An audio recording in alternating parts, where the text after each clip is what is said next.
হে তরুণিয়া নওজওয়ান জামাকেরা, হে আমার মুরব্বিরা, বাবারা শুনে রেখে দিন। আর আল্লাহর লিস্টে যখন আপনি পছন্দ হয়ে যাবেন, আল্লাহর লিস্টে যখন আপনি প্রিয় হয়ে যাবেন, আল্লাহর লিস্টে যদি আল্লাহ আপনাকে পছন্দ করে নেন, নিশ্চিত ভাবে আপনি গেনার সাকসেসফুল হয়ে যাবেন। আপনার ভয় না, চিন্তা না, আপনার আর কোনো ডর না। এই জন্য আমার আল্লাহ যাকে পছন্দ করেন, আমার আল্লাহ যাকে ভালোবাসেন, নিশ্চিত ভাবে ওই মানুষটাই হলো ভাগ্যবান। এই জন্য আল্লাহর কাছে যে প্রিয় হতে পেরেছে, সে মানুষটাই হলো ভাগ্যবান।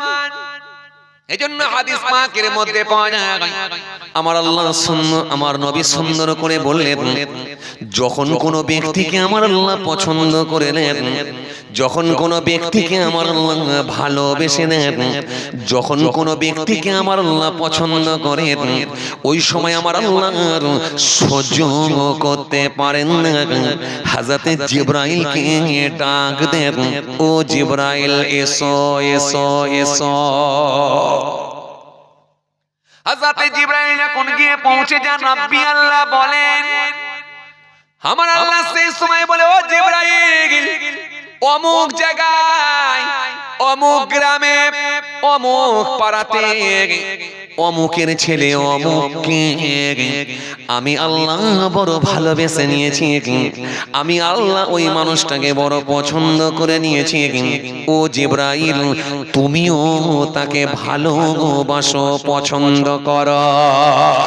কিতাবের মধ্যে পাওয়া যায়, হযরতে জিবরাইল তখন ওই মানুষটাকে ভালোবাসতে থাকেন। আমার আল্লাহ সেই সময় বলে, ও জিবরাইল, আর দেরি করো না, দেরি করো না, একটু আসমানে ঘোষণা দিয়ে দাও, অ্যালার্ট করে দাও, একটু ঘোষণা দিয়ে দাও, সংবাদটা পৌঁছে দাও, অমুক জায়গায়, অমুক গ্রামেতে, অমুক পাড়াতে অমুকের ছেলে অমুককে আমার আল্লাহ বড় ভালোবেসে নিয়েছে, আমি জিবরাইলও ভালোবেসে নিয়েছি। ও আকাশের ফেরেশতারা, তোমরা তাকে ভালোবাসো। জোরে বলতে পারেন না? একটু খুশি মনে হয় না? আল্লাহ বলছে আমি ভালোবাসি। আল্লাহ তাকে নিজে পছন্দ করে নেয়। আর আল্লাহ যখন পছন্দ করে নেয়, ফেরেশতা জিবরাইলও পছন্দ করেন, আকাশের ফেরেশতারাও পছন্দ করেন। এরপরে আমার আল্লাহ সহ্য করতে পারেন না, ওই মানুষটাকে আমার আল্লাহ এত ভালোবেসে নেন, আমার আল্লাহ সহ্য করতে না পেরে, আমার আল্লাহর স্ত্রী না থাকতে পেরে, পৃথিবীর মানুষের ভেতরে ওই মানুষটার মহব্বত বাড়িয়ে দেন, আন্তরিকতা বাড়িয়ে দেন, ভক্তি বাড়িয়ে দেন, ভালোবাসাটা বাড়িয়ে দেন। তখন আর মানুষ থাকতে পারে না, ওই মানুষটার কাছে চলে যায়, ওই মানুষটার কাছে গিয়ে মানুষের মহব্বতটা তার উপরে বেড়ে যায়। এই ভাইরাল গুলো ফেসবুকের মাধ্যমে হয় না, এই ভাইরাল গুলো ইউটিউবের মাধ্যমে নয়, এই ভাইরাল গুলো স্বয়ং আল্লাহ নিজেই করে দিয়ে থাকে। এজন্য বড় পীর আব্দুল কাদের জিলানী ফেসবুকের মাধ্যমে ভাইরাল হয় না, আল্লাহ তিনাকে ভাইরাল করে দিয়েছিলেন। খাজা গরিবে নওয়াজ ফেসবুকের মাধ্যমে, ইউটিউবের মাধ্যম দিয়ে ভাইরাল হয় না। ওয়াইসকুরুনি হুজুর ফেসবুকের মাধ্যমে, ইউটিউবের মাধ্যমে ভাইরাল হয় না। ফুরফুরা শরীফ পীর আবু বকর সিদ্দিক দাদা হুজুর পীর কেবলা রাহমাতুল্লাহ আলাইহি, তিনিও ফেসবুকের মাধ্যম দিয়ে, ইউটিউবের মাধ্যম দিয়ে ভাইরাল হয় না। আল্লাহ তিনাকে ভাইরাল করেছেন। পাঁচ হুজুর কেবলা আল্লাহ ভাইরাল করেছেন।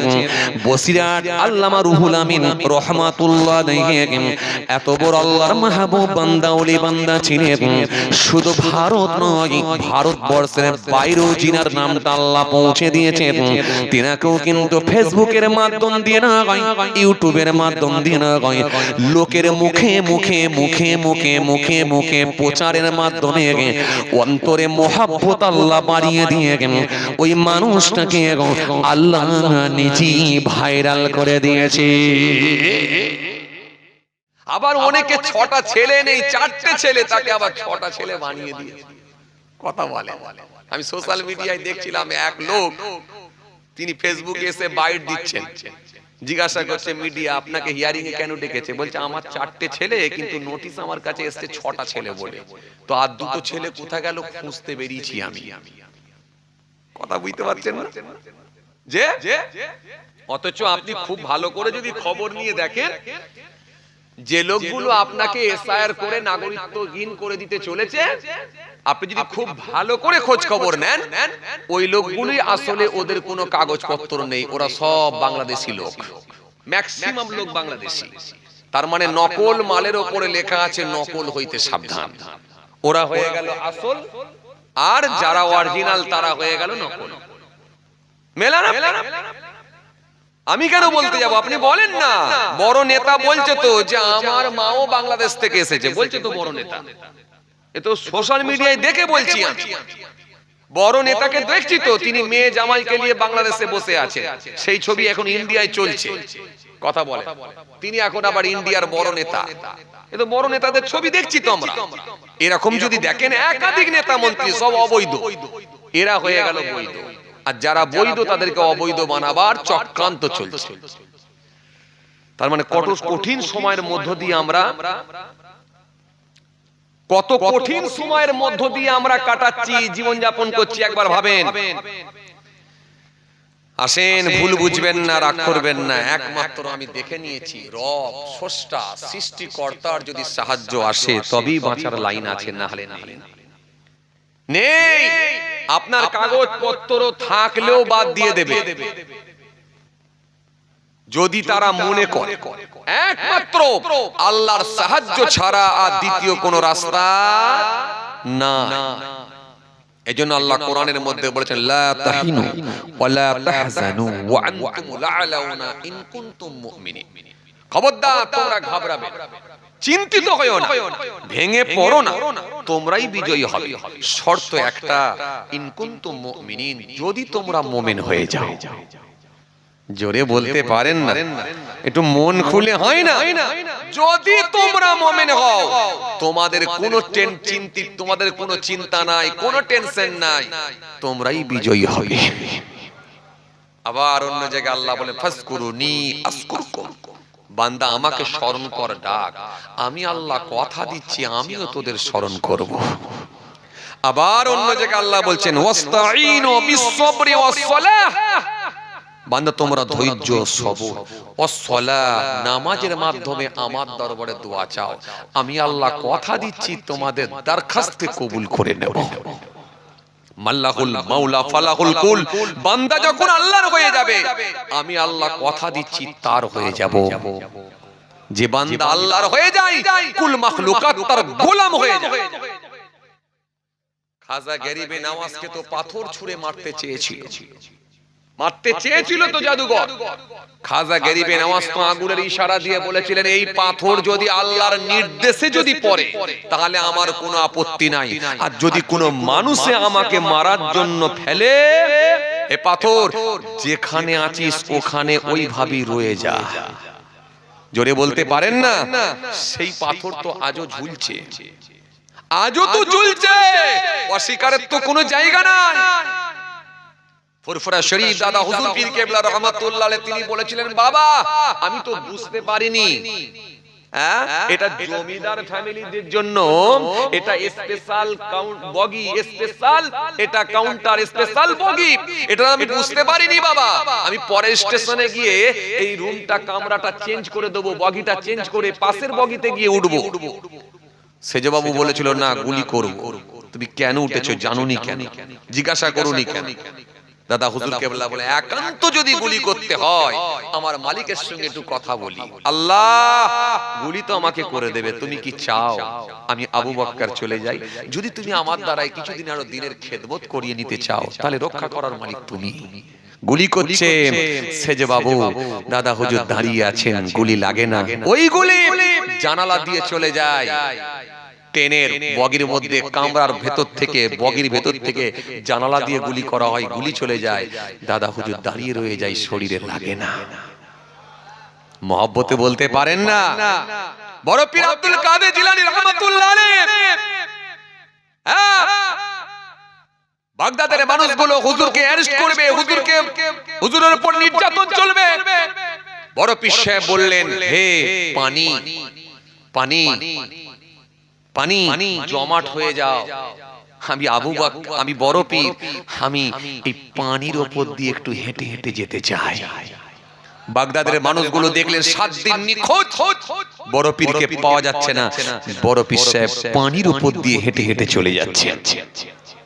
কে বড় পীর? যে বড় পীর ঘোষণা দিচ্ছেন, मैंने 1 साल না খায়া না পিয়া না সোয়া, আমি 1 বছর খাই না, পান করি না, ঘুমাই না।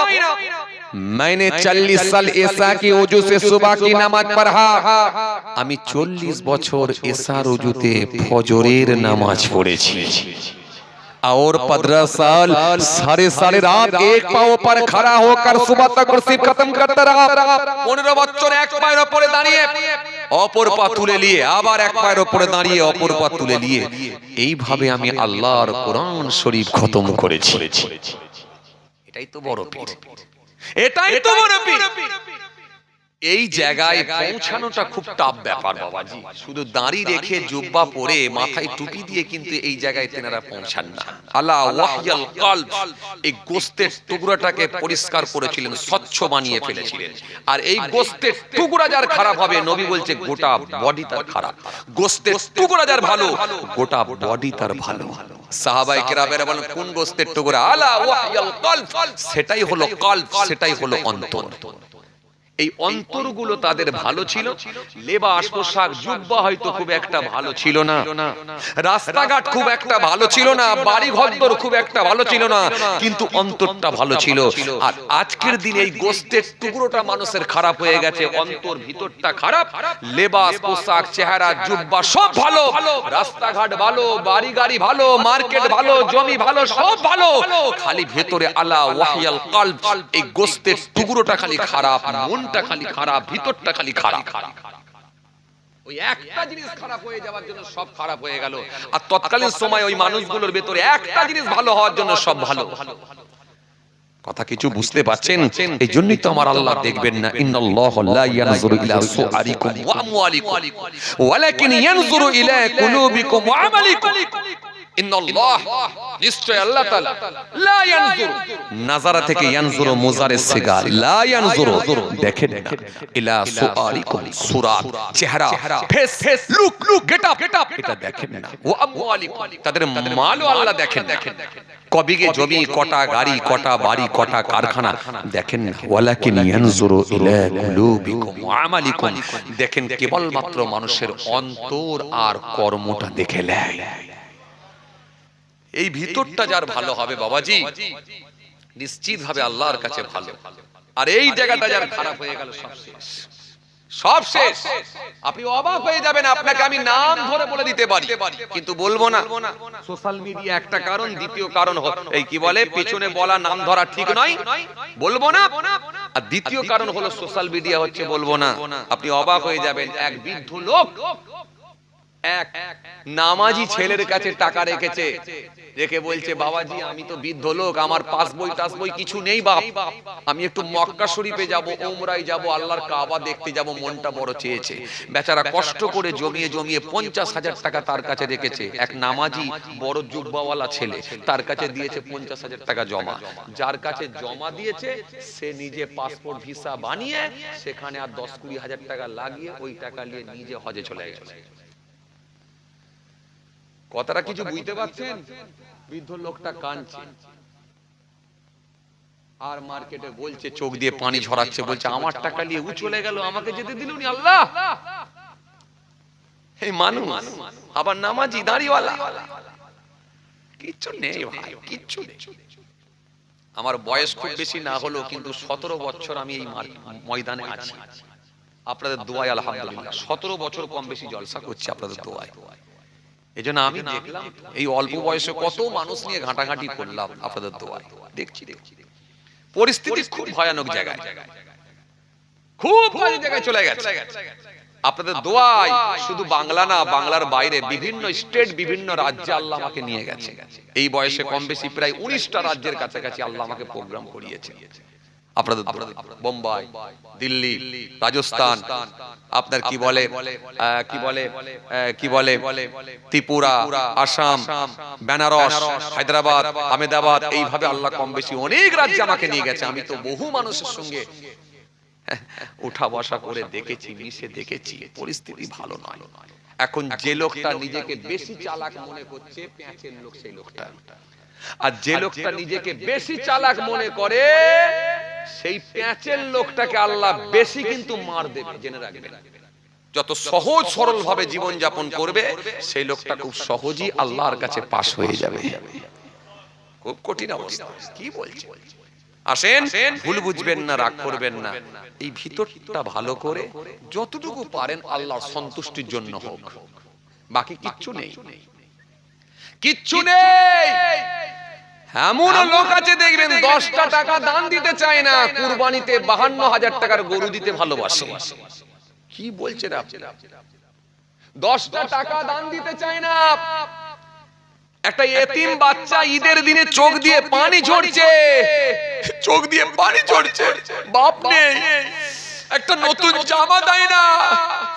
92,000 টাকা দিয়ে কুরবানিতে গরু দিয়ে সারা এলাকায় দেখিয়ে দেয় আমার থেকে বড় কুরবানি দেওয়ার লোক আর হয় না। কি বলছেন আপনি? কি বলছেন? 50টা কাপড় যদি বিলি করে তো 75টা ক্যামেরাম্যানকে ডেকে নিয়ে এসে করে। এই লোকের সংখ্যা আজকে দিনে বেশি। কি বলছেন আপনি?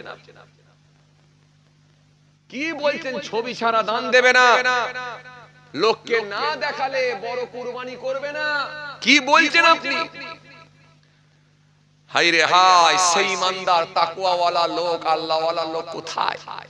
কমে যাচ্ছে। নেই যে তা না, আছে, কিন্তু কমে যাচ্ছে, মার্কেটে কমে গেছে। এইজন্য রাসূলুল্লাহ সাল্লাল্লাহু আলাইহি ওয়াসাল্লামকে জিজ্ঞাসা করা হয়েছিল, আইয়ুন নাসি আকরাম? ক্বালা আকরামুহুম ইনদাল্লাহি আতকাকুম। আল্লাহ নবী একটু বলেন, আল্লাহর দরবারে সম্মানীয় ব্যক্তি কে? নবী বলেন, ক্বালা আকরামুহুম ইনদাল্লাহি আতকাকুম। হ্যাঁ, আমি রাসূল বলছি, ওই লোকটাই আল্লাহর কাছে সম্মানীয় ব্যক্তি, যে লোকটা সবথেকে বেশি পরহেজগার, তাকওয়াওয়ালা হয়ে গেছে। জোরেও বলতে পারেন না? এই যে একবার সুবহানাল্লাহ বললেন, 10টা নেকি পেয়ে গেলেন। আমি যেগুলো বলছি আপনাকে কোরআন হাদিস দিয়ে বলছি, আমার বানানো কথা নয়। নবী বলছেন, ওই লোকটাই আল্লাহর কাছে সম্মানীয় ব্যক্তি, যে লোকটা সবথেকে বেশি তাকওয়াওয়ালা, পরহেজগার, খোদাভীরু হয়ে গেছে। হে তরুণিয়া, নওজোয়ান জামাকেরা, আমার মুরব্বিরা, বাবারা, শুনে রেখে দিন। আর আল্লাহর লিস্টে যখন আপনি পছন্দ হয়ে যাবেন, আল্লাহ লিস্টে যখন আপনি প্রিয় হয়ে যাবেন, আল্লাহ লিস্টে যদি আল্লাহ আপনাকে পছন্দ করে নেন, নিশ্চিত ভাবে আপনি গেনার সাকসেসফুল হয়ে যাবেন। আপনার ভয় না, চিন্তা না, আপনার আর কোনো ডর না। এই জন্য আমার আল্লাহ যাকে পছন্দ করেন, আমার আল্লাহ যাকে ভালোবাসেন, নিশ্চিত ভাবে ওই মানুষটাই হলো ভাগ্যবান। এই জন্য আল্লাহর কাছে যে প্রিয় হতে পেরেছে, সে মানুষটাই হলো ভাগ্যবান। এই জন্য হাদিস পাকের মধ্যে পাওয়া যায়, আমার আল্লাহ আমার নবী সুন্দর করে বললেন, যখন কোনো ব্যক্তিকে আমার আল্লাহ পছন্দ করে নেন, যখন কোনো ব্যক্তিকে আমার আল্লাহ ভালোবেসে নেন, যখন কোনো ব্যক্তিকে আমার আল্লাহ পছন্দ করেন, ওই সময় আমার আল্লাহ সহ্য করতে পারেন না। হযরত জিবরাইলকে ডাক দেন, ও জিবরাইল এসো এসো এসো। হযরত জিবরাইল যখন গিয়ে পৌঁছে যান, রাব্বি আল্লাহ বলেন, আমার আল্লাহ সেই সময় বলে, ও জিবরাইল, অমুক জায়গায়, অমুক গ্রামে, অমুক পাড়াতে অমুকের ছেলে অমুককে আমি আল্লাহ বড় ভালোবেসে নিয়েছি, আমি আল্লাহ ওই মানুষটাকে বড় পছন্দ করে নিয়েছি। ও জিবরাইল, তুমিও তাকে ভালোবাসো, পছন্দ করো। কিতাবের মধ্যে পাওয়া যায় হযরত জিবরাইল তখন ওই মানুষটাকে ভালোবাসতে থাকেন। আমার আল্লাহ সেই সময় বলে, ও জিবরাইল, আর দেরি করো না, দেরি করো না, একটু আসমানে ঘোষণা দিয়ে দাও, অ্যালার্ট করে দাও, একটু ঘোষণা দিয়ে দাও, সংবাদটা পৌঁছে দাও, অমুক জায়গায়, অমুক গ্রামেতে, অমুক পাড়াতে অমুকের ছেলে অমুককে আমার আল্লাহ বড় ভালোবেসে নিয়েছে, আমি জিবরাইলও ভালোবেসে নিয়েছি। ও আকাশের ফেরেশতারা, তোমরা তাকে ভালোবাসো। জোরে বলতে পারেন না? একটু খুশি মনে হয় না? আল্লাহ বলছে আমি ভালোবাসি। আল্লাহ তাকে নিজে পছন্দ করে নেয়। আর আল্লাহ যখন পছন্দ করে নেয়, ফেরেশতা জিবরাইলও পছন্দ করেন, আকাশের ফেরেশতারা পছন্দ করেন। এরপরে আমার আল্লাহ সহ্য করতে পারেন না, ওই মানুষটাকে আমার আল্লাহ এত ভালোবেসে নেন, আমার আল্লাহ সহ্য করতে না পেরে, আমার আল্লাহর স্ত্রী না থাকতে পেরে পৃথিবীর মানুষের ভেতরে ওই মানুষটার মহব্বত বাড়িয়ে দেন, আন্তরিকতা বাড়িয়ে দেন, ভক্তি বাড়িয়ে দেন, ভালোবাসাটা বাড়িয়ে দেন। তখন আর মানুষ থাকতে পারে না, ওই মানুষটার কাছে চলে যায়, ওই মানুষটার কাছে গিয়ে মানুষের মহব্বতটা তার উপরে বেড়ে যায়। এই ভাইরাল গুলো ফেসবুকের মাধ্যমে হয় না, এই ভাইরাল গুলো ইউটিউবের মাধ্যমে নয়, এই ভাইরাল গুলো স্বয়ং আল্লাহ নিজেই করে দিয়ে থাকে। এজন্য বড় পীর আব্দুল কাদের জিলানী ফেসবুকের মাধ্যমে ভাইরাল হয় না, আল্লাহ তিনাকে ভাইরাল করে দিয়েছিলেন। খাজা গরিবে নওয়াজ ফেসবুকের মাধ্যমে, ইউটিউবের মাধ্যম দিয়ে ভাইরাল হয় না। ওয়াইসকুরুনি হুজুর ফেসবুকের মাধ্যমে, ইউটিউবের মাধ্যমে ভাইরাল হয় না। ফুরফুরা শরীফ পীর আবু বকর সিদ্দিক দাদা হুজুর পীর কেবলা রাহমাতুল্লাহ আলাইহি, তিনিও ফেসবুকের মাধ্যম দিয়ে, ইউটিউবের মাধ্যম দিয়ে ভাইরাল হয় না। আল্লাহ তিনাকে ভাইরাল করেছেন। পাঁচ হুজুর কেবলা আল্লাহ ভাইরাল করেছেন। বসিরহাট আল্লামা রুহুল আমিন রাহমাতুল্লাহ আলাইহি এত বড় আল্লাহর মাহবুব বান্দা, ওলি বান্দা ছিলেন। শুধু ভারত নয়, ভারতবর্ষের বাইরেও জিনার নামটা আল্লাহ পৌঁছে দিয়েছেন। তিনাকেও কিন্তু ফেসবুকের মাধ্যম দিয়ে না, ইউটিউবের মাধ্যম দিয়ে না, লোকের মুখে মুখে মুখে মুখে মুখে মুখে প্রচারের মাধ্যমে অন্তরে মহব্বত আল্লাহ বাড়িয়ে দিয়ে ওই মানুষটাকে আল্লাহ নিজেই ভাইরাল করে দিয়েছে। অস্বীকারের জায়গা আছে? কথা বলে। আজ তো বক্তৃতা করতে গেলে ভাইরাল হওয়ার জন্য কিছু হুজুর বক্তা আছে, দেখবেন ইউটিউবারকে ভাড়া করে নিয়ে যায়। কি ঠিক বলছি না ভুল বলছি? যদিও এখানে অনেক ইউটিউবার আছে বলে, এতগুলো ক্যামেরা লাগিয়েছে বলে আপনি যেন ভাববেন না যে হুজুর ভাড়া করে নিয়েছে। তওবা, আমি কোনোদিন কোনো ইউটিউবারকে ভাড়া করে নিয়ে যাই।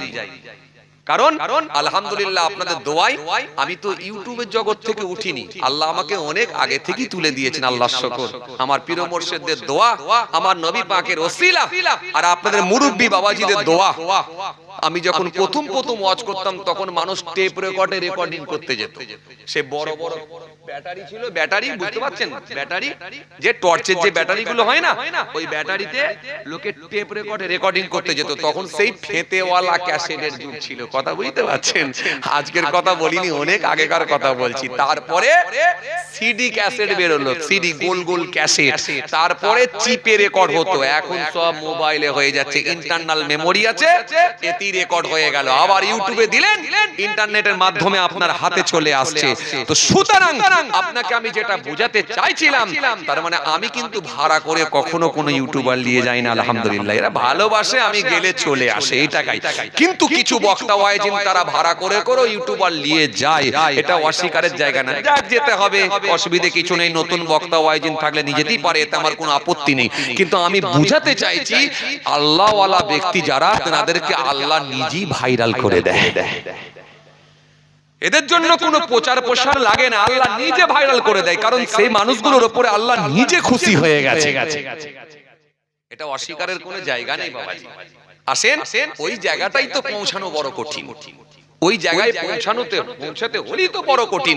নফসের সঙ্গে লড়াই করতে হবে আপনাকে, আপনাকে নফসের সঙ্গে লড়াই করতে হবে, তাকওয়াওয়ালা ব্যক্তি হতে হবে। এত সহজ নয়, অনেক চাপ, অনেক চাপ। পুরো কমপ্লিট করতে পারলে আল্লাহ যদি দয়া করে দেন তবে, না হলে কিন্তু হওয়া খুব কঠিন। আসেন, আমরা যেমন মানুষ, অন্তত পাস তো করতে হবে, ছেড়ে দিলে তো আর হবে না। কথা বলে না, ভালো নাম্বার হবে না জানি, রেজাল্ট খুব ভালো হবে না জানি, কিন্তু পাস তো করতে হবে।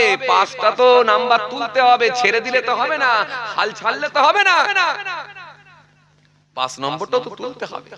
আসেন, ভুল বুঝবেন না, রাগ করবেন না। 5 ওয়াক্ত নামাজ ছাড়বেন, বছরে 1 মাস রোজা ছাড়বেন, আর হালাল খাদ্য ছাড়া হারাম খাদ্য খাবেন না যদি বুঝতে পারেন।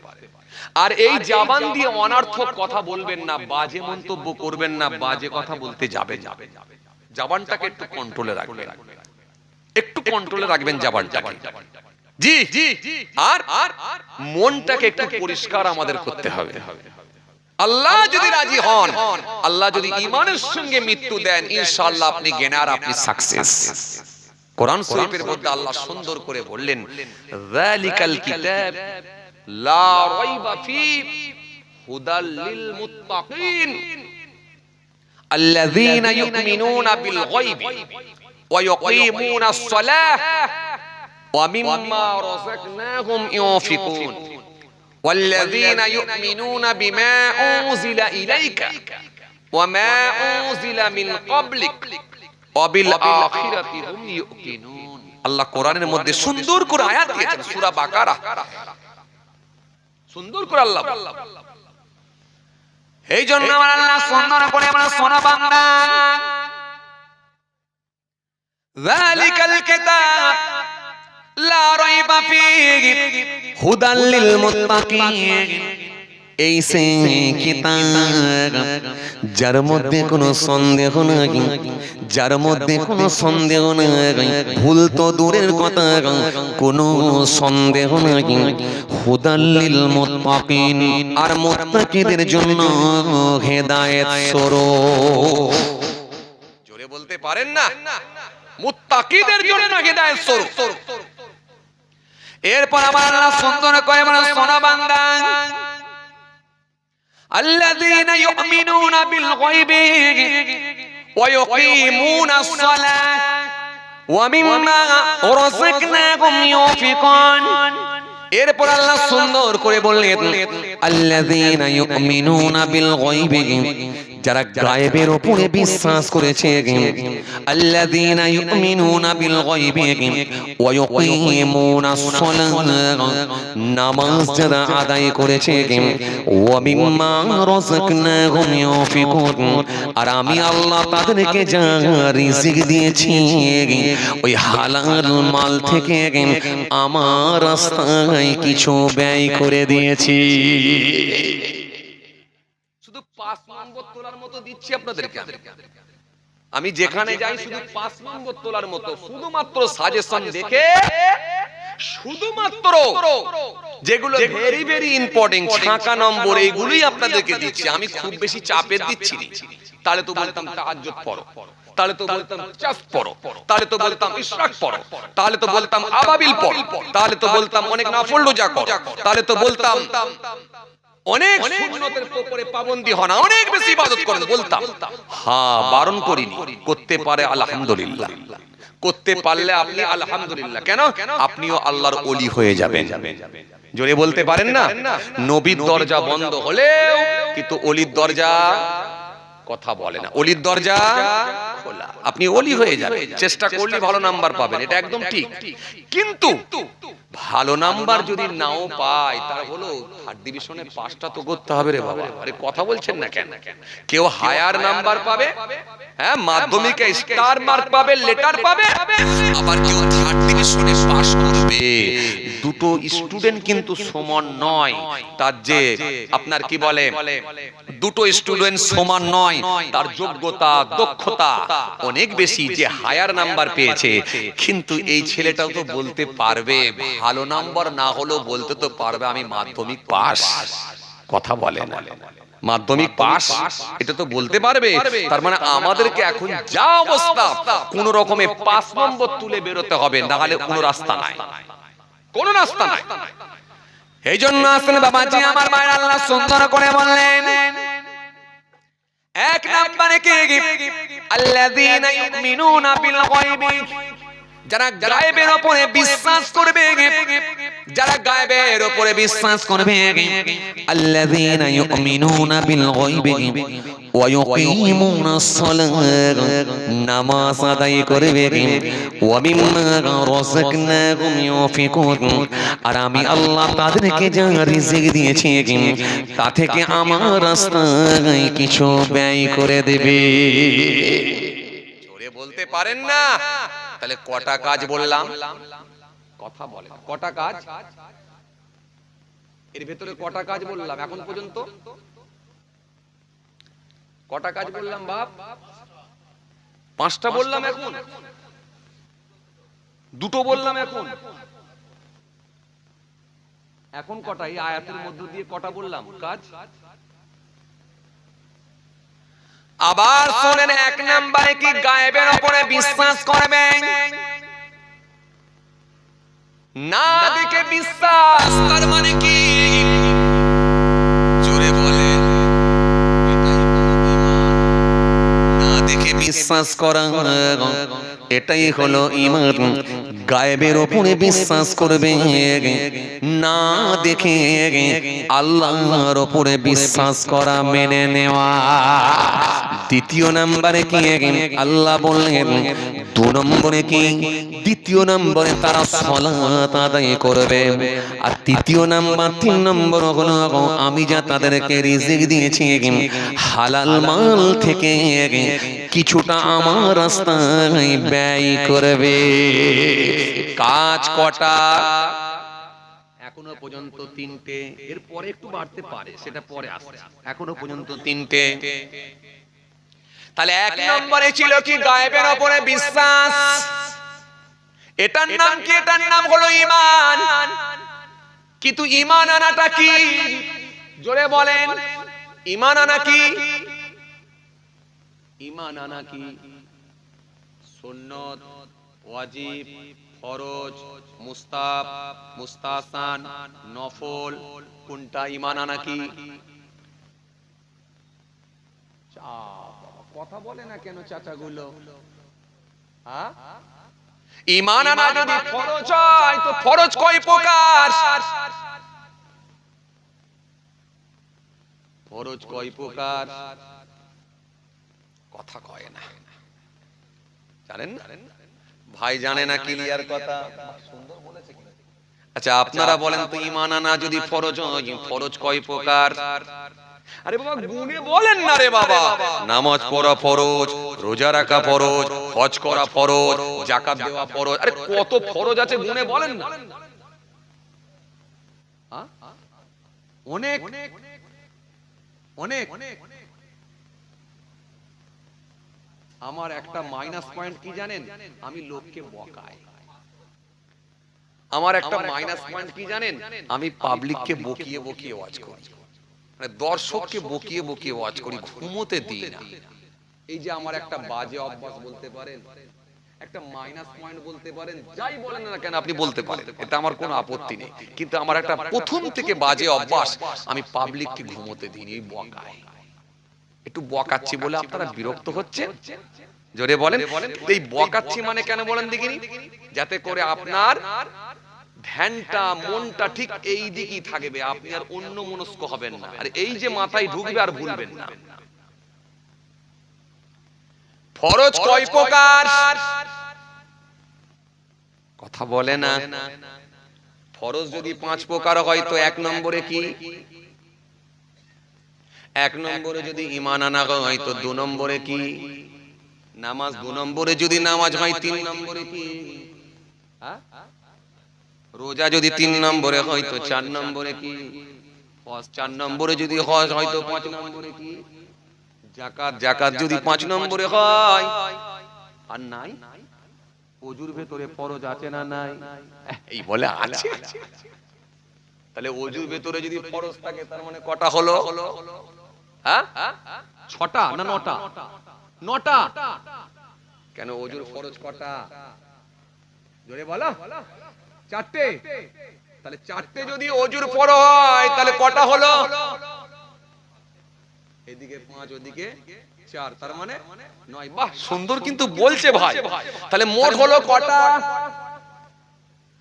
9টা কমপ্লিট। গোসলের ভেতরে ফরজ কটা? সমস্যা কটা? 3টে। আচ্ছা 3টে যদি হয় তার মানে কটা? 12টা। এই 12টাই শেষ, আর কিছু আছে? বলে বার করেন। সব আমি বার করব, আপনারা একটু খুঁজে খাজে দেখবেন না? আরে পকেটে হাত ভরেন না, দেখেন না কিছু বেরোয় নাকি? আর নেই? হ্যাঁ আছে। নামাজ পড়া বললেন ফরজ। আচ্ছা এবারে বলেন নামাজের ভিতরে কটা ফরজ? হ্যাঁ 13টা। তাহলে 13টার আগে কটা বললেন? আরে কথা বলেনি কেন? কটা হলো? 12 আর 13 25। আচ্ছা 25টা যদি হয়, গোসল হয়েছে, তায়াম্মুমের ফরজ কটা? জীবনে তায়াম্মুম আপনারা করেছেন? চা বাবা কথা বলেনি কেন? জীবনে তায়াম্মুম করেছেন? কোনদিন করেননি? চাচারাও করেননি? এই শীতে তায়াম্মুম করছেন না? হাই আল্লাহ, আল্লাহ ফেসালিটি দিয়েছে আর আপনি কাজে লাগাবেন না। চাচা এই শীতেতে তায়াম্মুম করছেন না? শর্তের মধ্যে কি পড়ছেন আপনার? শর্তগুলো মিলিয়েছেন? শর্তগুলো মিলিয়েছেন? কি বিপদে পড়েছি বলো দেখি। ঠান্ডা পানিতে উজু করছেন? হ্যাঁ এই ভোরবেলা মোটরের পানিতে উজু? আল্লাহু আকবার, আল্লাহু আকবার। জি আমি জলসা থেকে যখন বাড়ি পৌঁছাই ম্যাক্সিমাম দিনটাই আমার ফজর হয়ে যায়, তো ফজরের সময় নামাজ পড়ব। এবারে ওই গরম পানি মেশিন টেশিন চালানোর থেকে আমি একদিন মনে করলাম যে একটু ঠান্ডা পানিতে উজু করে নিই, যা হয়। কথা বুঝছেন না? এই মনে করে যেই মোটরের পানি খালি ট্যাপটা ঘুরিয়েছি, খালি 2 হাত এই পর্যন্ত কবজি পর্যন্ত হয়েছে, হয়ে আর কিছু বুঝতে পারিনি, হাত পুরো অসার হয়ে গেছে। আমি তো চিন্তা করছি বুড়ো লোক চাচাও এই ঠান্ডা পানিতে উজু। আল্লাহু আকবার, আল্লাহু আকবার। গরম পানিতেও নয়। আল্লাহু আকবার। চাচা কি বলছেন? পাগড়িওয়ালা চাচাটা কি বলছে? গরম পানি না ঠান্ডা পানি? কল টানলে গরম পানি বেরো, এই লাইনে যেতে চাইছিলাম আমি। আল্লাহ সুযোগ করে দিলেন, ব্যবস্থা করে দিলেন। বান্দা তোমার মোটর ছাড়ো, টিউবওয়েলে পানি টানো, শীতকালে আমি আল্লাহ তোমার জন্য নিচে থেকে গরম পানি দেব। আর গ্রীষ্মকালে যখন তাপমাত্রা 44 ডিগ্রি 43 ডিগ্রি উঠে যাবে, ওই গরম পানি ট্যাঙ্কের পানি তুমি খেতে পারবে না, গোসলও করতে পারবে না, কিন্তু টিউবওয়েল যখন টানবে আমি আল্লাহ কুদরতি ক্ষমতায় ফ্রিজের পানি ভেতর থেকে বের করে দেব। এটাই তো কুদরতি ক্ষমতা। অস্বীকারের জায়গা নাই। আপনি যদি একটু ভাবেন, একটু যদি আপনি ভাবেন আল্লাহর কুদরতি ক্ষমতা নিয়ে যদি একটু মনে করেন, নিজেকে যদি একটু ভাবান, নিশ্চিত ভাবে আপনি আল্লাহর কুদরতি ক্ষমতার কথা যদি একটু মনে করেন, আপনি নাক আর কপাল দিতে সিজদা দিতে আপনি বাধ্য হবেন। আপনি নামাজের পাটিতে সিজদায় চলে যেতে বাধ্য হবেন যদি আপনি একটু ভাবেন। আল্লাহর নিয়ামত নিয়ে বলে আপনাকে শেষ করা যাবে না। কিন্তু বড় আফসোস, আমরা নিজেরা ভাবি না, নিজেদেরকে ভাবাই না, ভাবাই না। গোলমালটা এখানে। চলুন চলুন আলোচনায় ফিরে আসি, নালে শেষ করতে পারবো না। তাহলে এখন পর্যন্ত আপনারা ফরজের হিসাব কটা দিলেন? 25টা। তায়াম্মুম ধরেননি এখন, তায়াম্মুম ছাড়াই, মানে তায়াম্মুম জীবনে কোনোদিন করেনি, ওই জন্য হিসাবটাও জানে। বলছে আমি তায়াম্মুম কোনোদিন করিনি। কি বিপদে পড়েছি আল্লাহ। মাঝে মাঝে করবেন, হ্যাঁ, শর্ত যদি মিলে যায় করবেন। তাহলে শুধু শুধু যেন করতে যাবেন না, করবেন। কেন? আল্লাহ আপনাকে জরুরতের মাসলা দিয়েছেন, তো চাপ কি আছে? সুযোগ যখন দিয়েছে আপনি কেন কাজে লাগাবেন? আপনি মুসাফির হয়ে গেছেন, কেন 4 রাকাত নামাজ পড়তে যাবেন? ফরজ 2 রাকাত পড়বেন তো আপনি। কেন আপনি পড়বেন? 2 রাকাত পড়বেন তো আপনি। আপনি মুসাফির হয়ে গেছেন, আপনার জন্য জুম্মাও লাগবে না। মুসাফির হয়ে গেছেন, জামাতও লাগবে না। আরে মুসাফির হয়ে গেছেন, রোজাও লাগবে না, রোজাও লাগবে না। এই কথা বলে দিলে আবার কিছু বুড়ো লোক আছে, দূরে যদি বিয়াই বাড়ি থাকে আবার বিয়াই বাড়ি পালাবে রোজার মাসে। কথা বলে, এই কথা বলে দিলে কিছু বয়স্ক বুড়ো লোক আছে, দেখবেন দূরে যদি বিয়াই বাড়ি থাকে রোজার মাসে বিয়াই বাড়ি পালাবে, বলবে রোজাও লাগবে না বলেছে হুজুর। না, এর সঙ্গে একটু ভেঙে দিই, রোজার মাসে রোজা লাগবে না যেহেতু আপনি মুসাফির হয়েছেন, তবে ফিরে এসে তো আপনাকে রাখতে হবে। কথা বলেন, যে কটা রোজা ছেড়েছেন সে কটা রোজাই কিন্তু আপনাকে আদায় করতে হবে, পূরণ করতে হবে রোজা। কিন্তু জুম্মা আপনার জন্য ছাড়, আপনার জন্য জামাত ও মাফ ছাড়। কিন্তু সমস্যা তো একটা আছে, আছে বলতে কি বলেন দেখিনি, আপনার বিআই সাহেব জুম্মার দিনে, আজকে তো জুম্মা গেল, জুম্মা গেল না আজকে, এই জুম্মার দিনে আপনার বিআই সাহেব বেলা 11টা 11:30টার সময় এসে যদি বিআই বাড়িতে এসে যদি শুয়ে পড়ে, বলে শরীরটা খারাপ লাগছে, উঠে জোহরের নামাজ পড়বো, পাড়ার লোকেরা ছাড়বে আপনাকে? কথা বলে, ছাড়বে? মাচায় বসে বসে কি বলবে বলেন দেখিনি?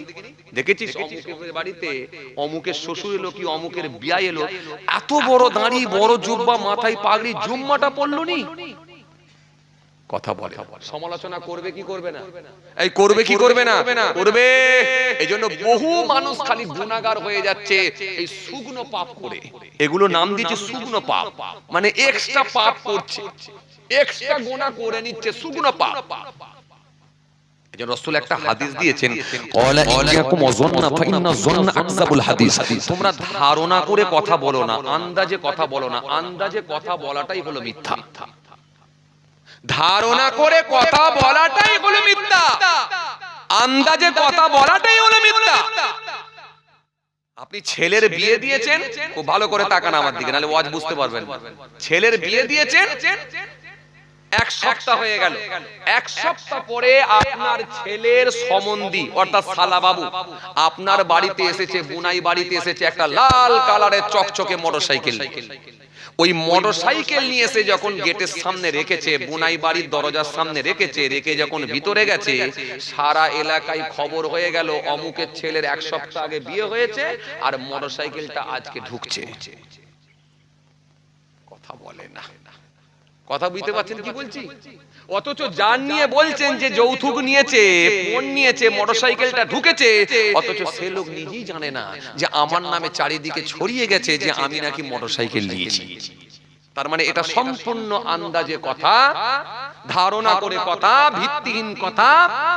এই কথাটা বলতে নবী বললেন, মানা করলেন, বারণ করছি, বলো না। আন্দাজে কথা বলাটাই হলো মিথ্যা। লম্বা হাদিস দিয়েছে, ওয়ালা তাসাব্বু ওয়ালা তাজাসসু ওয়ালা তাহাসাদু ওয়ালা তাদামারু ওয়ালা তাবাগাদু ওয়া কুনু ইবাদাল্লাহি ইখওয়ান। লম্বা হাদিস। অত ডিটেলস আমি যাচ্ছি না। তার মানে আপনাকে আমি কি বললাম, আসল জায়গায় চলে আসেন, যেটা নিয়ে বলতে বলতে চলে এসেছিলাম। তাহলে আপনাকে কি বললাম, তাহলে আপনি জুম্মার দিনে বিয়াই বাড়ি গিয়ে যদি মনে করেন জোহরের নামাজ পড়ে নেব, হুজুর বলেছে জুম্মা লাগবে না, শরীরটাও ঠিকঠাক ভালো নয়, জোহরের নামাজটা পড়ে নেব, তাহলে এলাকার লোকেরা আপনার বিরুদ্ধে সমালোচনা শুরু করে দেবে, আপনাকে ছাড়বে না। কত ব্যাপার বুঝতে পারছেন? এই জন্য কেতাব পড়া মানুষ হতে হবে এবং আন্দাজে কথা বলা যাবে না। একান্ত যদি কেতাবি জ্ঞান না থাকে, অন্তত বাজে মন্তব্য করার আগে আপনাকে ক্লিয়ারলি জানতে হবে সেই সম্পর্কে, সেই প্রসঙ্গ নিয়ে জানতে হবে। না জেনে আপনি বাজে কমেন্ট করতে পারবেন না। কেন? শরীয়ত যখন আপনাকে ছাড় দিয়েছে আর আপনি বিরোধিতা করছেন, সমালোচনা করছেন, আপনি শুকনো গুনাহ করে আপনি আল্লাহর দরবারে গুনাহগার হয়ে যাচ্ছেন। চলেন, তাকান, খেয়াল করেন। তাহলে জুম্মা আপনার জন্য ছাড়, আর জামাতও আপনার জন্য ছাড়। 4 রাকাত ফরজটা আপনি 2 রাকাত পড়বেন, ওয়াজিব নামাজ থাকলে সেটা পড়বেন। যদি আপনি মনে করেন সুন্নতে মুআক্কাদা পড়ব, আলহামদুলিল্লাহ পড়তে পারেন, সুন্নতে গায়ের মুআক্কাদাও আপনার জন্য লাগবে না, তাহলে এইগুলো আপনার জন্য আল্লাহ ছাড় দিয়েছেন। আল্লাহ ছাড় দিয়েছেন, রুখসত দিয়েছেন, আল্লাহ ছাড় দিয়েছেন। কিন্তু বাবাজি আমার ভাইরা, আমি আপনাদের সামনে যে কথা বোঝাতে চাইছিলাম, তায়াম্মুমের প্রসঙ্গ নিয়ে বলতে বলতে চলে এলাম। তার মানে তায়াম্মুমটাও আল্লাহ আপনার জন্য ছাড় দিয়েছেন। ও বান্দা অসুস্থ, তুমি পানি ব্যবহার করতে পারছো না, ডক্টর তোমাকে বলেছে পানি ব্যবহার করা যাবে না, সেই সময় তুমি তোমার রোগ বৃদ্ধি পাবে, তুমি তায়াম্মুম করো, তোমার জন্য আমি ছাড় দিয়েছি। তায়াম্মুমের ফরজ হলো 3টা।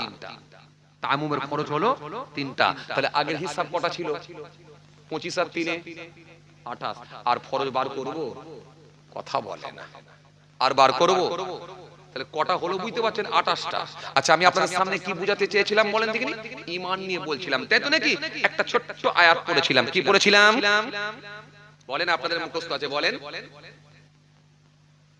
আল্লাযীনা ইউমিনুনা বিল গায়ব ওয়া ইউকিমুনাস সালাহ ওয়া মিম্মা রাযাকনাহুম ইউনফিকুন, তাই তো নাকি?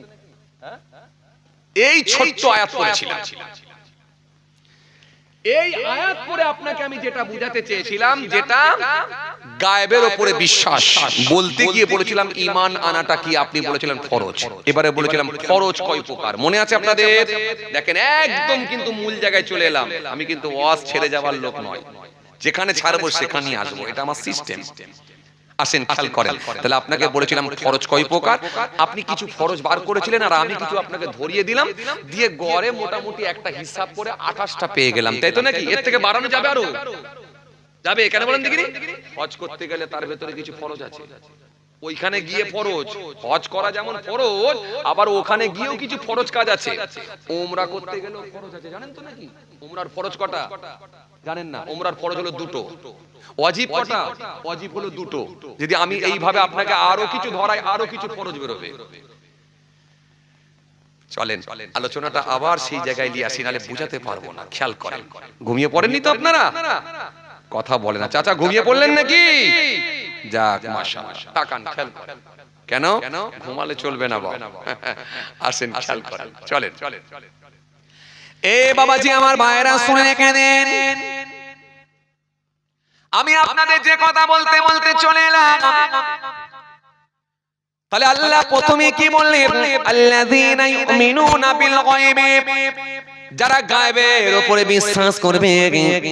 আর আমি আল্লাহ বলছি 5 ওয়াক্ত নামাজ আদায় করবে। আর 3 নম্বরে হলো আমি তাদেরকে যা রিজিক দিয়েছি তা থেকে আমার রাস্তায় ব্যয় করবে। এটা হলো মুত্তাকিদের আলামত। তাহলে 1 নম্বরে কি গায়েবের উপরে বিশ্বাস করবে, না দেখে বিশ্বাস। এই কথা বলতে গিয়ে আপনাকে আমি বলেছিলাম ঈমান আনা কি? আপনি বলেন ঈমান আনা ফরজ। ফরজ মোট 4 প্রকার। ফরজ মোট 4 প্রকার। এর ভেতরে একটা হলো ফরজে আইন, আর একটা হলো ফরজে কিফায়া, আর একটা হলো ফরজে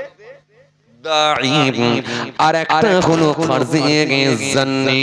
মোট ফরজ হলো 4 প্রকার।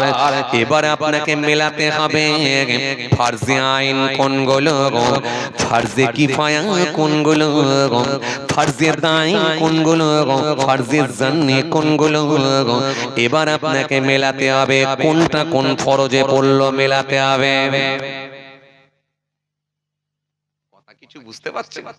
তার ভেতরে একটা ফরজ আপনাকে আমি বলছিলাম, যেটা ঈমান, যেটা সর্ব সময়ের জন্য ফরজ। এটাই হলো ফরজে দাইন, যেটা সর্ব সময়ের জন্য ফরজ। তার মানে জোরে বলো, হ্যাঁ, তার মানে সর্ব সময়ের জন্য ফরজ। তার মানে আরে বাবা বলতে পারছেন না, নামাজ তো একটা নির্দিষ্ট টাইমে আপনার জন্য ফরজ হয়। আপনি যদি মনে করেন জোহরের নামাজ রাত 8টার সময় পড়ব, হবে না। রাত 8টার সময়ের নামাজ, এশার নামাজ যদি বলেন বিকেল 4টের সময় পড়ব, হবে? কথা হবে না।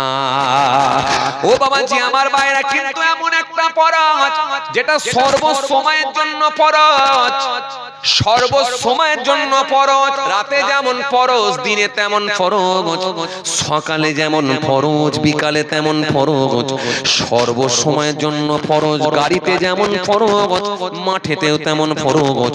মানে এই ফরজটা আপনাকে সর্ব সময় বাঁচিয়ে রাখতে হবে। তার মানে সেটা কোন ফরজ? জোরে বলো, ঈমান। এই তো মিলে গেল। তাহলে এত কিন্তু কিন্তু করে বলছেন কেন? আমি তো আপনার কথাই বলছি, ঈমান। কেননা ঈমানের গুরুত্ব সবথেকে বেশি। ইন্নাল্লাযীনা আমানু ওয়া আমিলুস সালিহাত কানাত লাহুম জান্নাতুল ফিরদাউসি নুজুলা। ইন্নাল্লাযীনা আমানু ওয়া আমিলুস সালিহাত লাহুম জান্নাতুন তাজরি মিন তাহতিহাল আনহার যালিকাল ফাওজুল কাবীর ওয়া মা ইয়ামাল মিনাস সালিহাতি মিন যাকারিন আও উনসা ওয়া হুয়া মুমিনুন ফাউলাইকা ইয়াদখুলুনাল জান্নাহ ওয়া লা ইউযলামুনা নাকিরা। এইজন্য আল্লাহ সুন্দর করে বলে, 1 নম্বরে ঈমান। নিশ্চয় যারা ঈমান এনেছে, ইন্নাল্লাযীনা আমানু ওয়া আমিলুস সালিহাত কানাত লাহুম জান্নাতুল ফিরদাউসি নুজুলা। নিশ্চয় যারা ঈমান এনেছে আর সৎ কর্ম, ভালো কাজগুলো করেছে, আমি আল্লাহ বলছি তাদেরকে আমি জান্নাত দেব। জোরে বলবেন না সুবহানাল্লাহ, একটু মহব্বতে বলবেন না। তাহলে ঈমান এনে আর ভালো কাজ করলে আমি আল্লাহ কথা দিচ্ছি তাদেরকে জান্নাত দিয়ে দেব। তাহলে ঈমান এমন ফরজ যেটা সর্ব সময়ের জন্য, আপনার জন্য, আমার জন্য ফরজ। তার মানে এই ফরজকে আপনি তরক করতে পারবেন না, ছেড়ে দিতে পারবেন না। এজন্য জীবনে একবার কলেমা পড়া হলো ফরজ, কলেমা একবার পড়া হলো ফরজ। আর কালেমার অর্থের উপরে মৃত্যু পর্যন্ত বিশ্বাস করার নাম হলো ফরজে দাইন। মানে মৃত্যু পর্যন্ত বিশ্বাস করতে হবে, এটা আপনি ছেড়ে দিতে পারবেন না। এজন্য রাসূলুল্লাহ বললেন ভালো মৃত্যুর আলামত গুলো নবী দিলেন। তার ভেতরে বললেন, হ্যাঁ ওই কলেমা, মান কানা আখিরু কালামিহি লা ইলাহা ইল্লাল্লাহ দাখালাল জান্নাহ। আমি রাসূল বলছি, যে ঈমানদারের শেষ কথা হবে কলেমা, বেশক সে জান্নাত জান্নাতি। জোরে বলতে পারেন না? তাহলে এই কলেমা পড়া একবার জীবনে পড়া হলো ফরজ। এইজন্য কিতাবের মধ্যে পাওয়া যায়, কিতাবের মধ্যে পাওয়া যায় যে ব্যক্তিটা আন্তরিকতার সঙ্গে একবার খালি কলেমা শরীফ পড়ে লা ইলাহা ইল্লাল্লাহ মুহাম্মাদুর রাসূলুল্লাহ সাল্লাল্লাহু আলাইহি ওয়াসাল্লাম, লা নেই কি নেই ইলাহা, কোন মাবুদ, কোন স্রষ্টা, কোন সৃষ্টিকর্তা, কোন মাবুদ, কোন স্রষ্টা, কোন সৃষ্টিকর্তা নেই, কোন মাবুদ নেই, কোন কোনো স্রষ্টা, নেই কোনো সৃষ্টিকর্তা ইল্লাল্লাহ, কেবলমাত্র আল্লাহ ছাড়া, আল্লাহ ছাড়া কোনো মাবুদ নাই। আল্লাহ ছাড়া কোনো মাবুদ নাই, আল্লাহ ছাড়া কোনো স্রষ্টা নাই। লা ইলাহা ইল্লাল্লাহ, লা ইলাহা নেগেটিভ, ইল্লাল্লাহ এটা হলো পজিটিভ। নেই কোনো মাবুদ আল্লাহ ছাড়া, নেই কোনো স্রষ্টা আল্লাহ ছাড়া। পরে কি বলা হলো?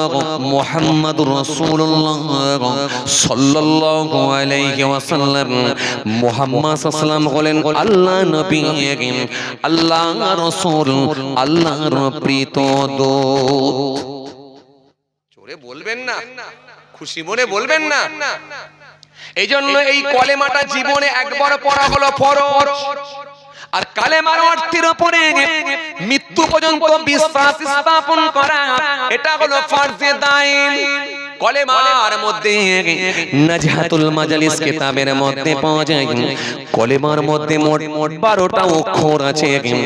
যদি কোনো ব্যক্তি একবার খালি শ্রদ্ধার সঙ্গে আন্তরিকতার সহিত একবার খালি কলেমা শরীফটা পড়ে আমার আল্লাহ এত খুশি এত রাজি হয়ে যায়, ওই একবার কলেমা পড়ার বদৌলতে তার নেকির খাতায় আমার আল্লাহ খুশি হয়ে গিয়ে রাজি হয়ে গিয়ে একবার কলেমা পড়ার বদৌলতে 12 মাসের গুনাহগুলোকে আল্লাহ মাফ করে দেয়। জোরে হবে না, আরো জোরে হয় না। কিতাবের মধ্যে পাওয়া যায়, কিতাবের মধ্যে পাওয়া যায় শেখ আব্দুল হক মুহাদ্দিস দেহলভী রাহমাতুল্লাহ আলাইহি ফতোয়া আজিজি কিতাবের মধ্যে লিখেছেন, যে ব্যক্তি একবার খালি শ্রদ্ধার সঙ্গে কলেমা শরীফ পড়বে আমার আল্লাহ এত খুশি হয়ে যায় এত রাজি হয়ে যায়, ওই একবার কলেমা পড়ার বদৌলতে তার নেকির খাতায় আমার আল্লাহ 4000 নেকি আল্লাহ লিখে দেয়। শুধু তাই নয়, 4000 গুনাহকে আল্লাহ মাইনাস করে দেয়। 4000 গুনাহ মাইনাস একবার কলেমা পড়ে। আর নবী বলতে মান কানা আখিরু কালামিহি লা ইলাহা ইল্লাল্লাহ দাখালাল জান্নাহ, যে ইমানদারের শেষ কথা হবে কলেমা, আমি রাসূল বলছি দাখালাল জান্নাহ, তার ঠিকানা আল্লাহর জান্নাত হয়ে যাবে। জোরে বলতে পারেন না? একবার কলেমার সঙ্গে মৃত্যু হলেই আল্লাহর কুদরতি ক্ষমতায় নবী বলে দিয়ে যাচ্ছে তার ঠিকানাটা জান্নাত হয়ে যাবে। এজন্য কিছু মানুষ আছে দেখবেন এলাকায় যখন মৌর্ষ ব্যক্তি যখন কেউ হয়ে যায়, মৃত্যু কোলে ঢলে যায়, মৃত্যু মুখে পতিত হয়, এমন কিছু বয়স্ক মানুষ আছে দেখবেন তাকে জোর করে কলেমা শরীফ পড়াবার চেষ্টা করে। আছে না নাই? কোন যুবক নামাজি ছেলেরাও যায় কি যায় না? যে বলছে ও চাচা, ও চাচা বলো লা ইলাহা ইল্লাল্লাহ মুহাম্মাদুর রাসূলুল্লাহ সাল্লাল্লাহু আলাইহি সাল্লাম পড়ো চাচা। আমি বলছি জোর করে পড়াবেন না। জোর করে কোনো জিনিসটা হয় না, জোর করে কোনো জিনিসটা চেপে চুপে ধরিয়ে হয় না। যেটা হয় প্র্যাকটিসে হয়, ভালোবেসে হয়, আন্তরিকতার সঙ্গে হয়। কথা বলছেন না কেন? জোর করে হয় না কেন? ওই চাচাটা যদি কলমা পড়ায় অভ্যস্ত না হয়, গালাগালি দিয়ে অভ্যস্ত হয়, কি করবে তখন? মৃত্যুর যন্ত্রণাটা কি আপনি মনে করছেন ছেলে খেলা নাকি? এই যন্ত্রণা কেউ ভোগ করতে পারেনি, এই যন্ত্রণা কেউ ভোগ করেনি। এই যন্ত্রণা হলো সাংঘাতিক কষ্ট। কেমন কষ্ট? শেরে খোদা আলী রাদিয়াল্লাহু তাআলা আনহু বলছেন, হ্যাঁ আমি আলী বলে যাচ্ছি যে আলী সম্পর্কে আমার নবী বলেছিলেন আনা মাদিনাতুল ইলম ওয়া আলিউন বাবুহা, আমি হলাম বিদ্যার শহর, আমি হলাম ইলমের শহর, সেই শহরের দরজা হলো আমার আলী। জোরে হবে না, মহব্বতে হয় না। আমি বলছি আমি ইলমের শহর, শহরের দরজাটা হলো, গেটটা হলো আমার আলী। সে হযরতে আলী রাদিয়াল্লাহু তাআলা আনহু বলছেন, আমি আল্লাহর শপথ করে আল্লাহর কসম করে বলি, কুদরতি ক্ষমতার কাছে সব ক্ষমতা হার আমার, আমি আলী যে কুদরতি হাতে আমার জীবন, সে আল্লাহর শপথ করে কসম করে বলি, তরোয়ালের 1000 আঘাত মৃত্যু কষ্ট অপেক্ষা সহজ। কথাটা মনে হয় খুব ভালোভাবে আপনারা নিতে পারেন, কেন বুঝেননি বলে এজন্য হালকা করে মাথা নাড়ছেন। যদি বুঝতেন ঠান্ডা বেরেনে যদি নিজেকে ভাবাতেন বুঝতে পারতেন তরোয়ালের 1000 আঘাত মৃত্যু কষ্ট অপেক্ষা সহজ। কাউকে যদি তরোয়াল দিয়ে 1000 বার কোপানো হয় কিছু পাওয়া যাবে? মনে হচ্ছে যেভাবে মাথা লাড়ছেন মনে হচ্ছে তরোয়াল ছিটকে বেরিয়ে যাবে, সবটাই রয়ে যাবে। কি বলছে? ধারালো তরোয়াল দিয়ে যদি কাউকে 1000 বার আঘাত করা হয় কোপানো হয় কিছু পাওয়া যাবে? জোরে বলেন পাওয়া যাবে? কিমা হয়ে যাবে, মগজ ভাজার নাই হয়ে যাবে, বট্টি হয়ে যাবে, কিমা হয়ে যাবে। হযরতে আলী বলছেন তার থেকে মওতের কষ্ট বেশি। এবার আপনাকে আমি আসল কথাটা বোঝাতে চাইছি, ফিরে আসুন। এখন এই সিচুয়েশনে যখন সে মওতের কষ্ট যখন শুরু হয়ে যাবে, জাকানদানির কষ্ট যখন শুরু হয়ে যাবে, আজরাইল যখন তার জান বের করার কাজ শুরু করবে, যখন সে মৃত্যু মুখে পতিত হবে, মৃত্যুর কোলে ঢলে পড়বে, জাকানদানির কষ্ট যখন চালু হয়ে যাবে, ভিতর থেকে ঘাড়ঘাড়ানি শব্দ শুরু হয়ে যাবে, এখন যদি জোর করে ওই চাচাকে পড়ানো হয়, পড়ো চাচা লা ইলাহা ইল্লাল্লাহ মুহাম্মাদুর রাসূলুল্লাহ সাল্লাল্লাহু আলাইহি ওয়াসাল্লাম, পড়ো চাচা, ওই চাচাটা কি পড়তে পারবে বলে মনে হয়? কথা বলে। এখন কষ্টের চোটে যদি জোর করে তাকে পড়ানো হয় কি হবে? ওই চাচা যদি সারা জীবন আল্লাহ না করেন গালাগালি দেওয়ায় অভ্যস্ত হয়, মুখ দিয়ে একটা বেরিয়ে যেতে পারে, তুই বাবু আমাকে ডিস্টার্ব করিস না। কথা বলে।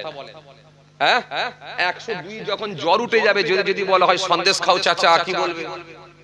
কথা বলে না তো। এই আমার কথা মনে হয় বুঝতে পারেননি আপনারা, বুঝতে পারছেন? 102 আড়াই কি 3 যদি জ্বর উঠে যায়, তাকে যে যদি বলা হয় চাচা একটু সন্দেশ খান, কি বলবে? শুধু খাবো না বলবে? রেগে লাল হয়ে যাবে না? একটু পানি খেতে পারিনি, তুই আমাকে সন্দেশ খাওয়াতে এসেছিস, যখন সুস্থ ছিলাম তখন কোথায় ছিলিস? 103 জ্বর উঠে গেছে, এখন সন্দেশ খাওয়াতে এসেছিস, তার মানে সে যন্ত্রণায় কাতর। আর এই সময় তাকে দিলে আর ভালো জিনিসও ভালো লাগবে না। মৃত্যুর যখন কষ্ট শুরু হয়ে গেছে, ওকে যদি আপনি বলেন জোর করে কলেমা পড়ো, তখন সে পড়তে পারবে না, সারা জীবন পড়ায় অভ্যস্ত নয়, বরং মুখ দিয়ে একটা বেফাস কথা বলে ফেলতে পারে, একটা বেফাস কথা বলে ফেলতে পারে, একটা নেগেটিভ কমেন্ট করে ফেলতে পারে, যার কারণে সেটাই তার জীবনের শেষ কথা হতে পারে, আর সেটার কারণে তার ঈমানও চলে যেতে পারে। এই জন্য তাকে জোর করে কলেমা পড়ানো সঠিক নয়, জোর করে কলেমা পড়ানো ঠিক নয়, বরং আপনি যদি তাকে কলেমা পড়াতে ইচ্ছা পোষণ করেন, আপনি নিজে যান, গিয়ে পাশে দাঁড়িয়ে দাঁড়িয়ে নিজে নিজে পড়ুন লা ইলাহা ইল্লাল্লাহু মুহাম্মাদুর রাসূলুল্লাহ সাল্লাল্লাহু আলাইহি ওয়াসাল্লাম। আপনি নিজে নিজে পড়ুন। আর আপনার শুনে যদি একবার সে পড়ে নিতে পারেন, আপনার শুনে যদি তার জবান দিয়ে আল্লাহ একবার পড়িয়ে নেয়, ওই লোকটাই হলো ভাগ্যবান। কেন আমার নবী বললেন যার শেষ কথা হবে কলিমা গো, আমি রাসূল বলছি তার ঠিকানা হবে আল্লাহর জান্নাত। তবে একটা কথা, সারা জীবন ধরে যদি পড়াই না অভ্যস্ত হয়, মৃত্যুর সময় বেরোনোটাও বড় কঠিন হয়ে যাবে। কথা ঠিক কিনা বলেন ভাই? সারা জীবন ধরে পড়ায় অভ্যস্ত, নামাজ আছে, রোজা আছে, দিন আছে, ধর্ম আছে, ইসলাম আছে, দিন আছে, আমার আল্লাহ ইচ্ছা করলে তার মুখ দিয়ে মৃত্যুর সময় কলেমা বলিয়ে নেবেন। জোরে বলতে পারেন না? তাকে জোর করেও পড়াতে হয় না, বলিয়ে নেবেন। আর যে লোকটা পড়ায় অভ্যস্ত নয়, জোর করে পড়াতে গেলে গোলমাল হবে। চলুন আমি আপনাকে যেটা বোঝাতে চাইছিলাম, তাহলে ফরজ 4 প্রকার, আমি একটা একটা করে বলে দেবো, খুব খেয়াল করবেন কিন্তু। আসেন, এর মধ্যে ফরজে দাইম নিয়ে বলছিলাম, যেটা সর্বসময়ের জন্য ফরজ। এই নিয়ে বলতে গিয়ে কলেমা সম্পর্কে 2-4 কথা বলছি, কলেমার গুরুত্ব। তাহলে জীবনে যদি একবার কলেমা শরীফটা আপনি শ্রদ্ধার সঙ্গে পড়েন, আল্লাহ ইচ্ছা করলে আপনার নেকির খাতায় 4000 নেকি লিখে দেবেন, 4000 গুনাহকে আল্লাহ মাইনাস করে দেবেন, কমিয়ে দেবে। হযরতে মুসা কালিমুল্লাহ একদিন আল্লাহকে বলেন, আল্লাহ আমি হলাম স্পেশাল নবী, আল্লাহ আপনি আমাকে নবী করেছেন, আল্লাহ আপনি আমাকে রাসূল করেছেন, আল্লাহ আপনি আমাকে কালিমুল্লাহ উপাধি দিয়েছেন, সুতরাং আপনি আমাকে একটা স্পেশাল নাম শিখিয়ে দেন, যেটা আমি ছাড়া আর কোনো মানুষ জানবে না। স্পেশাল নাম শেখান, যেটা আমি ছাড়া আর কেউ জানবে না। এই পৃথিবীর জমিনে কিছু স্পেশাল লোক আছে না, দুনিয়ার হিসাবে কিছু স্পেশাল লোক আছে না নাই? কথা বলেন, আছে না নাই? আছে। হ্যাঁ, রাজ্যের দায়িত্বে যারা আছে, কেন্দ্রের দায়িত্বে যারা আছে, দুনিয়ার মানুষ এগুলোকে স্পেশাল লোক বলে মনে করে। কথা বলছেন না কেন? স্পেশাল লোক মনে করে না? এই মনে করে না? রাজ্যের দায়িত্বে যারা আছেন, কেন্দ্রের দায়িত্বে যারা আছেন, দুনিয়ার মানুষ এই লোকগুলোকে স্পেশাল বলে মনে করে। এলাকার প্রধান সাহেব, মেম্বার সাহেব, এলাকার এমএলএ সাহেব, এমপি সাহেব গ্রামে যখন যায়, দুনিয়ার মানুষগুলো তাদেরকে ঘিরে ধরে, স্পেশাল লোক বলে মনে করে। অথচ আপনার মহল্লার ইমাম, যিনি 5 ওয়াক্ত নামাজ জামাতের সঙ্গে পড়াচ্ছেন, ওই মানুষটা রাস্তা দিয়ে হেঁটে হেঁটে যাচ্ছে, তার কদর নাই, তার গুরুত্ব নাই। কথা বলছেন না কেন? ওটা আমাদের পকেটের লোক, মুহাল্লার মৌলবী, মুহাল্লার ইমাম, খুব হালকা করে আমরা ছেড়ে দিই। এই যে রাসূল বলেন, মান আহাব্বা লিল্লাহ ওয়া আগবাদা লিল্লাহ ওয়া আতা লিল্লাহ ওয়া মানা লিল্লাহ ফাকাদ ইসতাকবালাল ঈমান। বন্ধুত্ব যদি কারোর সঙ্গে করো, সেটা যেন আল্লাহর জন্য হয়। কারোর সঙ্গে যদি সম্পর্ক ছিন্ন করো, সেটাও যেন আল্লাহর জন্য হয়। আর কাউকে যদি দান দাও, সেটা যেন আল্লাহর জন্য হয়। দান করা থেকে যদি বিরত থাকো, সেটাও যেন আল্লাহর হয়। তাহলে যদি এগুলো মেনে নিতে পারো, সে তার ঈমানকে পরিপূর্ণ করে নিল। জোরে বলতে পারেন না? খুশি মনে হয় না? চলেন চলেন, আমি আপনাকে কি বুঝাতে চাইছিলাম? মুসা কালিমুল্লাহ বলেন, আল্লাহ স্পেশাল নাম আমাকে শেখান। আল্লাহ বলেন, বলো লা ইলাহা ইল্লাল্লাহ, লা ইলাহা ইল্লাল্লাহ। মুসা কালিমুল্লাহ, ও মুসা বলো লা ইলাহা ইল্লাল্লাহ। ও তরুণিয়া নওজোয়ান জামাকেরা, হে আমার মুরব্বিয়ানেরা, বাবারা সরে কে দেখি, এই কথা বলা সাথে সাথে হযরত মুসা কালিমুল্লাহ বলেছিলেন, আল্লাহ এটা তো আপনার প্রত্যেক বান্দারাই জানে, সুতরাং এই নামটা আমাকে শেখাবেন না, আলাদা একটা স্পেশাল নাম শেখাবেন, যেটা আমি ছাড়া আর কেউ জানবে না। এটা তো সবাই জানে, এটা তো মানুষ জানে, কিন্তু আমাকে স্পেশাল নাম শেখাবেন, যেটা আমি স্পেশাল নবী, আমি ছাড়া আর কেউ জানবে না। স্পেশাল নবী, কেননা যে জামানায় আল্লাহ নবীদেরকে পাঠান, যে জামানায় আল্লাহ রাসূলদেরকে পাঠান, সেই জামানায় নবীদের ঊর্ধ্বে কারো সম্মান আল্লাহ দেন না। মুসা নবী ছিলেন সেই বনি ইসরাইল গোত্রের মানুষ। ওই বনি ইসরাইল গোত্রে মোট 70 জন নবীকে আল্লাহ পাঠিয়েছিলেন। তার ভিতরে মুসা কালিমুল্লাহকে আমার আল্লাহ স্পেশাল নবী করেছিলেন, রাসূল করেছিলেন, কালিমুল্লাহ উপাধি দিয়েছিলেন। মনে রাখবেন, যিনি নবী তিনি রাসূল নাও হতে পারেন, কিন্তু যিনি রাসূল তিনি অবশ্যই নবী। নবী আর রাসূলের মধ্যে তফাৎ আছে।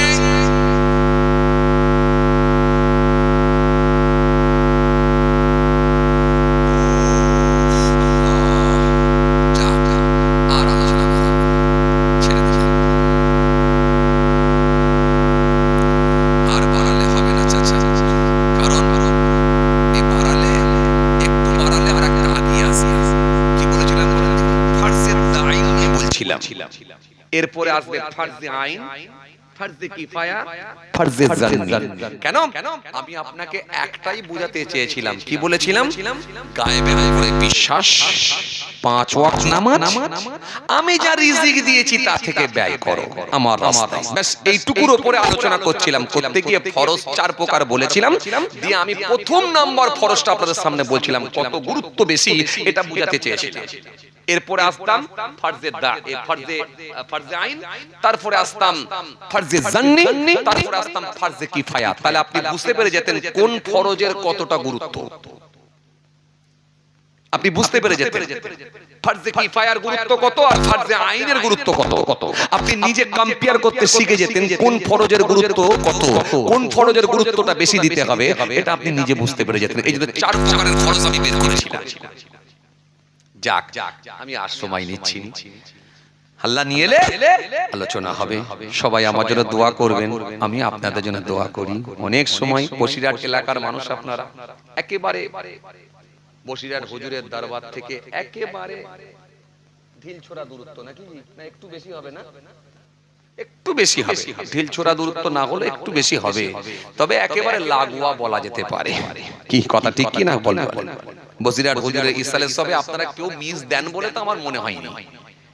হ্যাঁ, কাজে কামে কর্মক্ষেত্রে যদি বাইরে থাকেন সেটা ভিন্ন কথা, আলাদা কথা, কিন্তু ঘরে থাকবেন আর বসিরহাট হুজুরের ইসালের সবে যাবেন না, এটা হয় না, এটা হয় না।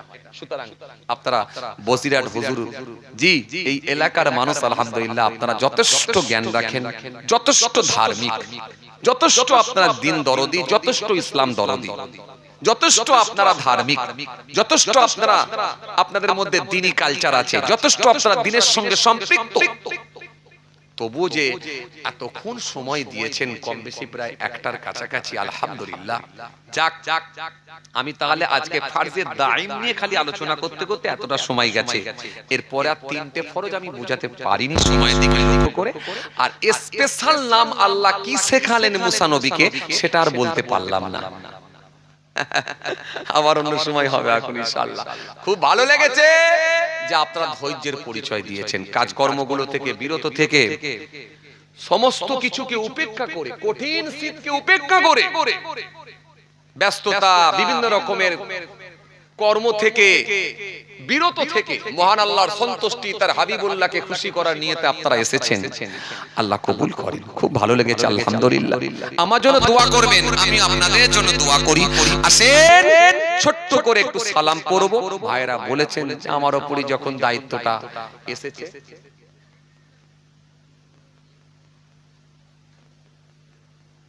লেখালেখি তো সে আমাকে বলেছে এতক্ষণ যা হলো মলম, এবারই তো কলম।